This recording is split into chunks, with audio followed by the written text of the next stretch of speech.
So it's a pleasure to welcome Nicola, who's come all the way from South London to talk to us about diet. And I know Nicola from some work we do together on a Diabetes UK panel. And Nicola's just a great person to cut through some of the evidence about diet, but also some of the dogma. And for any of you on Twitter, you should all definitely follow Nicola, because she's absolutely fantastic at both taking down some... I'm a bit sarcastic. Taking down some kind of diet dogma kind of people, but also at the same time managing to teach you all the physiology you feel you ought to know but don't. So that's good to hear. So that's so over to you, Nicola. Great. And I think I've left you for 45 minutes. Yes. So yeah. Yes. Brilliant. Okay, and then we'll have a break after that. Great. So thank you very much for inviting me, everyone. So I'm a registered dietitian and I'm also an academic. My primary research interest is in the prevention of type 2 diabetes, and that's what I'm going to be focusing on today. However, I have left hopefully about 10 minutes for questions, because everyone always has questions about nutrition. So if you want to ask me anything about management of type 2, I'm happy to answer your questions as well. So my talk is going to be considering the diabetes prevention trials. And I'm going to emphasize the lesson from those trials, which is weight loss is the most important thing. I will also be emphasizing how most of the evidence we have is based on one dietary pattern only, and I'm going to be considering what I think are three potentially alternative dietary approaches we can be using. And then at the very end, I'm going to be hopefully giving you a couple of slides on useful tips and information for patients. So this might be obvious stuff to you, but I'll emphasize it anyway. So the evidence we have for diabetes prevention, and upon which the NHS Diabetes Prevention Programme is set, is based on a large number of trials done all over the world, which were lifestyle interventions. And it was very modest lifestyle interventions, all of which aimed to lose about 5 to 7% of body weight. So bearing in mind, if you're 60 kilos, that's 3 kilograms of weight loss, not much at all. And that was achieved by relatively modest reductions in calories, modest reductions in fat, and a moderate increase in physical activity. So I've highlighted in yellow a couple of things here which I want to emphasize and which will be important when we're talking about diet, is that in the two Western studies, the Finnish and the Americans, they were aiming for more weight loss. It was about 5 to 7%. And the population they were testing them in were actually more overweight.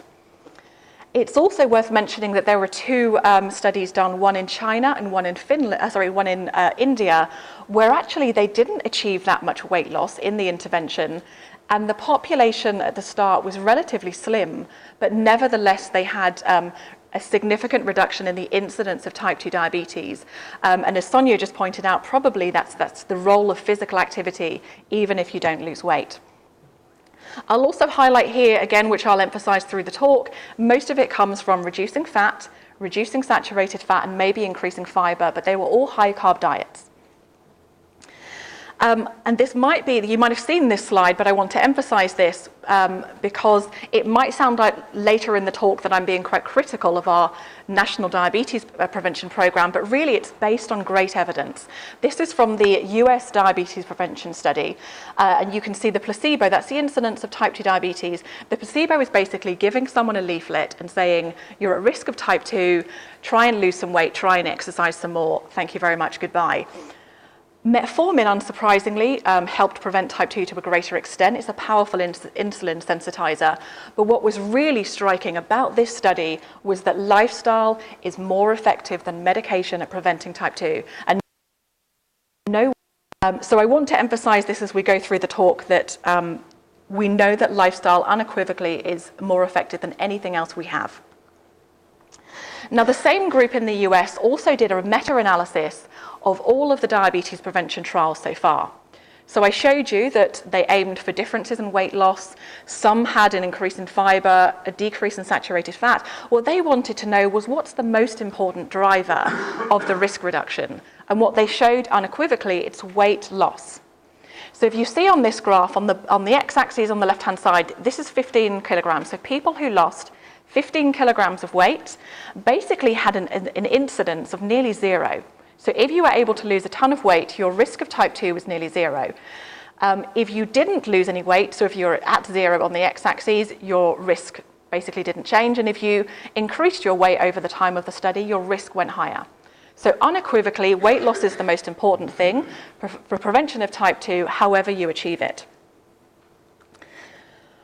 But as we all know, weight loss is really difficult to keep off. And another really important lesson from the diabetes prevention trials is that actually you don't need to maintain all of the weight loss to experience the risk reduction effects. So this is a study taken all of the data together all over Europe.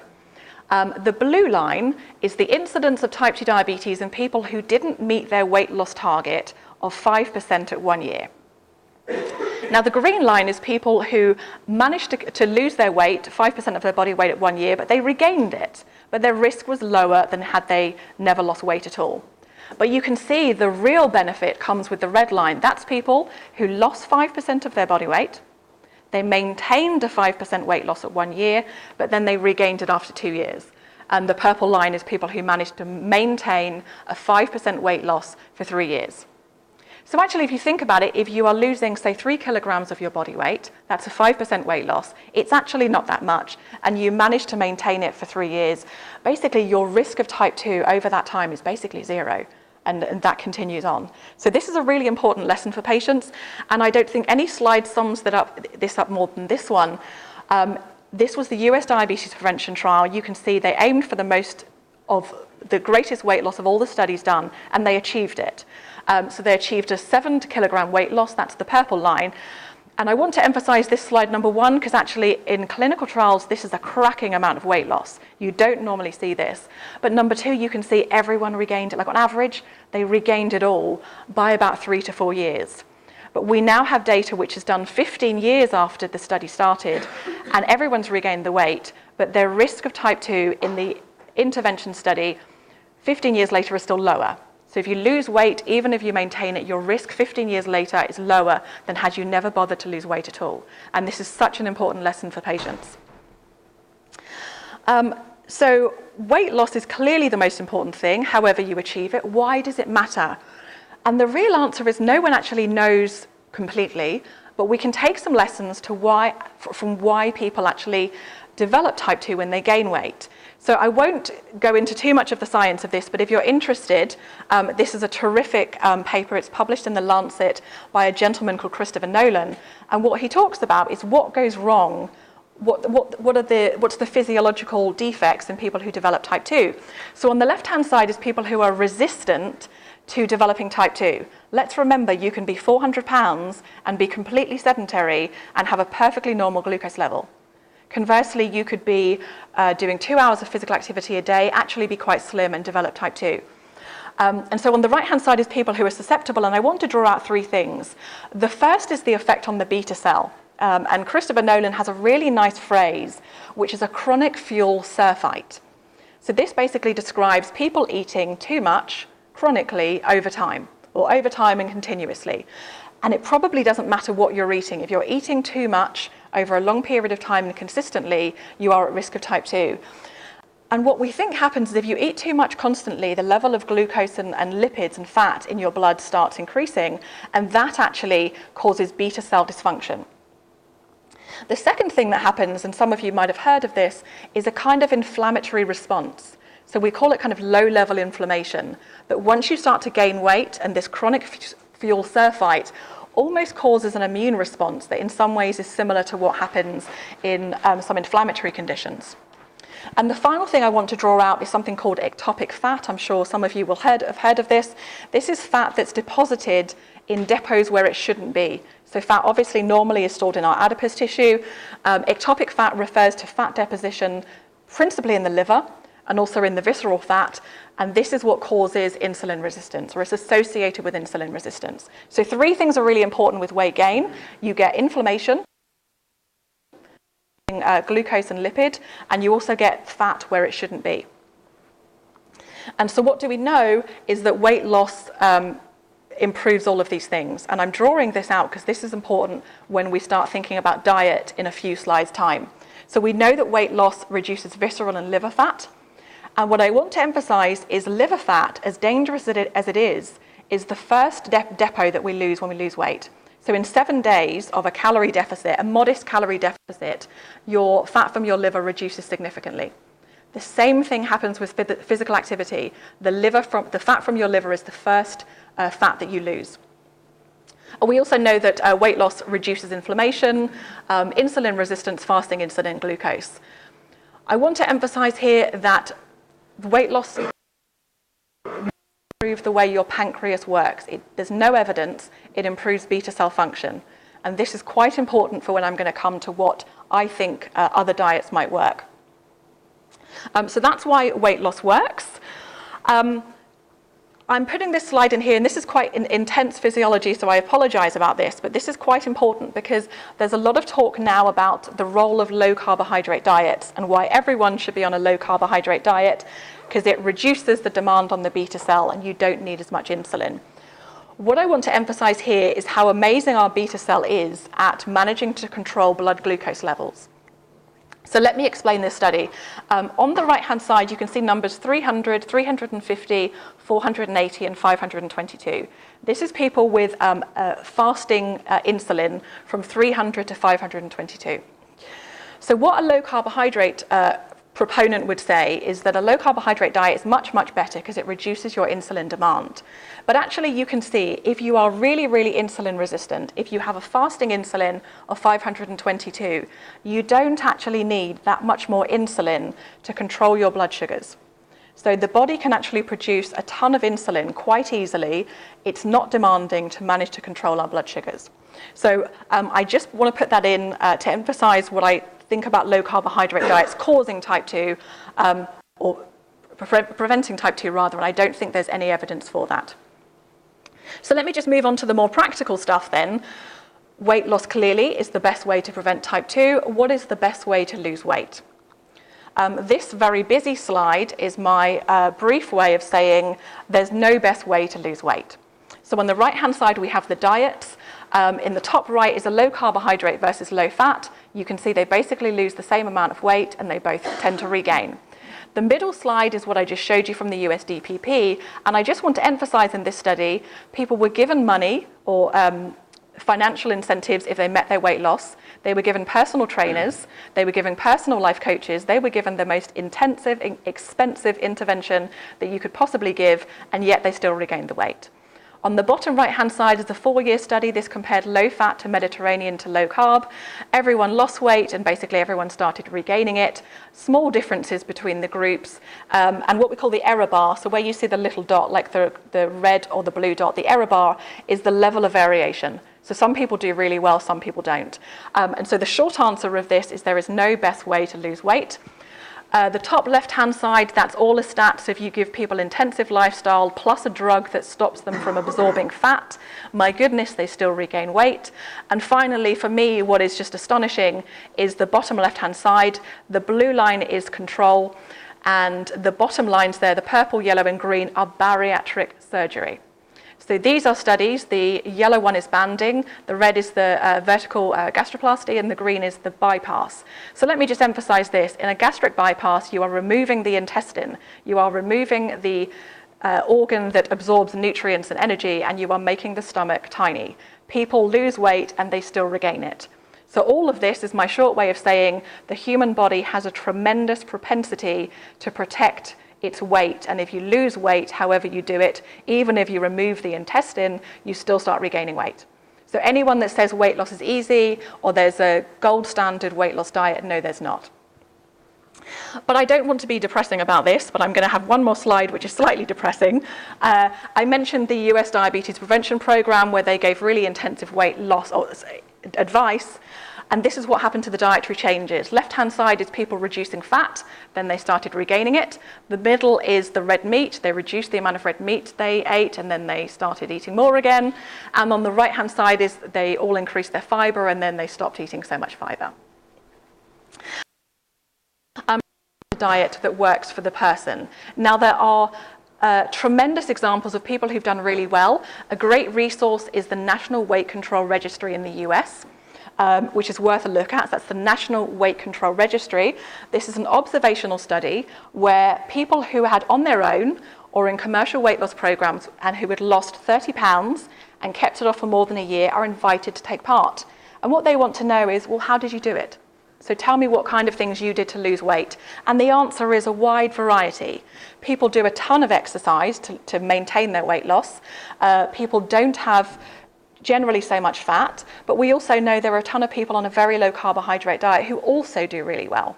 So what you have to do is work with a patient to find a diet that works for them, which I'll talk a bit more about.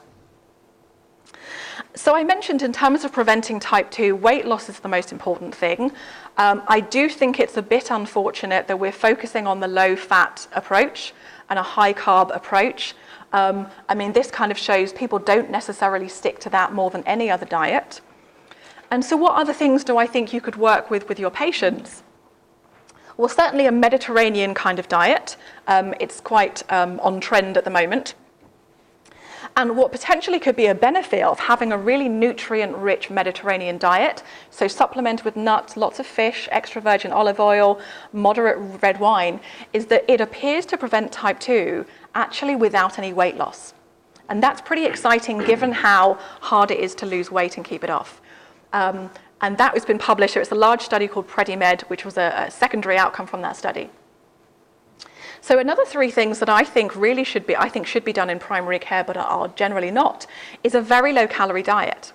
I don't know whether anyone recently saw a big study called the DIRECT study, which caused remission of type 2 diabetes in people who already had type 2. And they followed a very low carbohydrate diet, and after a year, people's blood glucose is still completely normal. Well, I think we should be trying the same thing, or giving people that option if they are a higher risk of type 2. So if you remember the weight loss meta-analysis slide I showed you, where people who lost 15 kilograms, even if they regained it, appeared to have a much lower risk of type 2. So I think, why aren't we trying this in primary care? Some patients might actually like it, and some patients respond. And I'm going to come to why I think that's going to be really important in the next slide. High protein. Men particularly tend to eat more protein than other people. Protein can replace carbohydrate, which might help reduce the person's risk. And there was a recent study that showed that a high protein trial caused remission to normal glucose levels compared to a low-fat diet in a small study in people with pre-diabetes. So then I think in that diabetes prevention study where we're saying eat less red meat, what actually is the evidence for telling people to eat less red meat? Maybe it would work for them better. They could follow a diet more if they weren't doing that. And finally, a low carbohydrate diet. The principal driver of risk reduction in type 2 is weight loss. And short term, we know that low carbohydrates tend to do better than other dietary approaches. And I think also this advice is easy to give in primary care, which I'll come to. There is some evidence that I kind of showed you with that graph at the end there. Potentially it might arrest the beta cell. It's a hypothesis, but there's not so much evidence in humans for that. Now, I apologize for this slide. I want to show you this slide because you hear a lot of talk about low carb again and hyperinsulinemia, and this is my way of showing that's not really quite right. So let me explain the first phase insulin response and why it's really important. Whenever we eat, when we have a meal, we have a really rapid release of insulin from the pancreas. And this serves to lower our blood glucose immediately and helps to control our blood glucose levels after we eat. And this is a really important response. So let's think about this. If you wake up in the morning, you've been fasting overnight, your liver is releasing a bunch of glucose, also releasing a bunch of fat. That's what keeps us alive. You get a bunch of glucose that enters your blood. You don't want to have glucose coming from the liver. What the first phase response, what that rapid rise does in insulin, is suppresses glucose output from the liver, and it suppresses fat release from the liver. So it helps control all of the postprandial glucose and lipid metabolism. Now, the first phase response is lost in type 2 diabetes, and we start losing it in pre-diabetes. Now, why does that matter? Because if you've just eaten a bowl of cereal, your liver's releasing glucose, you get the glucose from the cereal as well. That's what causes hyperglycemia. So the first phase insulin response, everyone forgets about it. I don't know why, because it is so absolutely critical, and it's what helps control our postprandial glucose levels. And you can see in a normal person at the bottom there, the blue line is what happens if you have a normal pancreas. So you eat any food, if your blood glucose goes up slightly, your pancreas responds by releasing a bunch of insulin to control your blood glucose. That's normal. You can see an impaired glucose tolerance, so into pre-diabetes, your pancreas is kind of working slowly, you're releasing insulin really slowly, and what's going to happen there is your blood glucose start to rise. And then you can see in type 2 diabetes that almost the first phase response is absent. Your pancreas is not able to respond rapidly on to control your blood glucose. And what happens then is the second phase right at the top then, that has to kick in, and you almost get an extended insulin response that just doesn't work so well. So I apologize for that physiology, but it's important because I'm going to tell you why I think a very low calorie diet should be tested in type 2, or people at risk of type 2. So this is data taken from people with type 2 diabetes. These are people who've had type 2 diabetes for even up to 6 years. Now they have 0 first phase insulin response. Basically the first phase is absent. What the very low carbohydrate does is restore that. So this is really astonishing because for 30 years we thought that the pancreas could not start working properly again. And we can see, even if you have established type 2, it does. And there was a recent study, the direct study that I mentioned, everyone, when they lose weight, improves insulin sensitivity. Everyone reduces inflammation. Everyone in that study had a reduction in their liver fat. None of that predicted remission. What predicts remission is your first phase insulin response. Very low calorie or very low carbohydrate? Oh, very low calorie. Yes. Did I say low carb? Yeah. Oh dear, oh I'm so sorry. No, that's fine. It's very confusing. It is confusing, not helped by me mentioning it. The term is very confusing. Oh, yes it is, and it's also the same acronym. So this is very low calorie diet, and so this is about 800 calories a day. So it's a really strict diet, it's hardcore. But the patients managed to follow it, so when they recruited for this study, they had a fantastic response to it. People were signing up going, yes, I want to eat 800 calories a day for 30 days. I mean, the response was tremendous. And I think the lesson from this is let's not doubt our patients. I think we tend to think, oh, no one's going to be able to do that. And actually this study showed, wow, people can. So I think we should start offering this in primary care, and I'll answer questions about that at the end. Second thing is high protein. We have forgotten this very basic data. So on the left-hand side, this is what happens if you add protein in a dose-response fashion, so you keep adding more and more protein, and the bar graphs are what happens to your glucose level. This is in type 2 diabetes. So the more protein you add to the diet to replace carbohydrate, the lower your blood glucose. The right-hand side slide, the bottom right, the black line is what happens when you add protein, so your overall glucose levels are lower. On the bottom right is what happens to insulin, because your insulin, the first phase insulin response appears to be higher with a high protein diet. So I think if our patients want to have a high protein diet, we should be allowing them to. Finally, low carb. So low carbohydrate diets, people talk about them like they're magic, like they're curing type 2 diabetes, reversing type 2. No, they do not. What low carbohydrates do very successfully is they just stop glucose entering the blood. So no surprise, your blood glucose levels goes lower. They don't improve your first phase insulin. They don't improve beta cell function. They don't improve insulin sensitivity. They don't do anything special that weight loss doesn't, except for the magical thing about them is if people can follow it, it can really control your blood glucose levels. So this is taken from a study in people without prediabetes, without type 2 diabetes, and you can see the effect on blood glucose. So on the right-hand side, sorry, let me start with the left-hand side. The left-hand side is the people on the diets. So green is low fat. There is also a control diet, which is yellow, and the very low carbohydrate diet is red. Look at what happens to your glucose values on the red. This is without type 2. This is without type 2 and without prediabetes.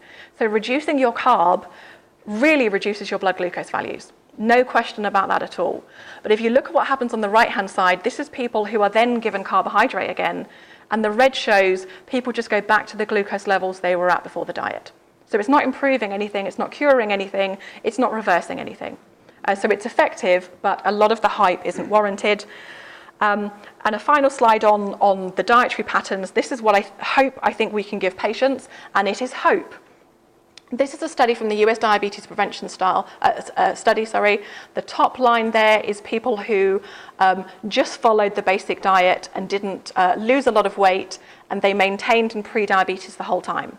The bottom line is people who, on a single occasion, ever in the whole course of the study, went back to a normal glucose level. So if, on one occasion, people managed to achieve normal glycemia, so normal glucose levels, their risk went down even lower. And so I think this is what we can also give our patients hope for. the more they put in a way, the more they're going to get out. So let me just finish by hopefully giving some practical tips and dietary advice. I hope what I've shown you is that there is a lot of hope. There's lots of reasons patients can be optimistic. So what I think we should be informing patients is even with only modest weight loss, people's risk of type 2 can reduce, even if it's only 2 to 3 kilograms. I think we should be emphasizing that it can happen with moderate increases in physical activity without weight loss. It occurs in all ethnicities. So some people think, well, in my family or in my ethnicity, the risk of type 2 is so high, I'm going to get it, it's inevitable. We know that's not the case.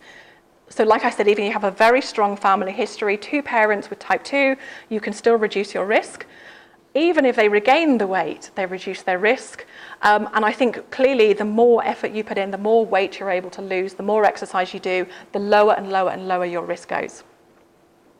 And there are some studies on this that basically show if you're giving someone a diagnosis of prediabetes or telling someone, oh, you're at high risk, if you present it with a positive spin and kind of say, well, you can do this and you can do that, you can prevent it, actually people are more likely to change their behaviours. So in terms of advice to give, I think several low-hanging fruits are really key to talk to our patients about. So firstly, reduce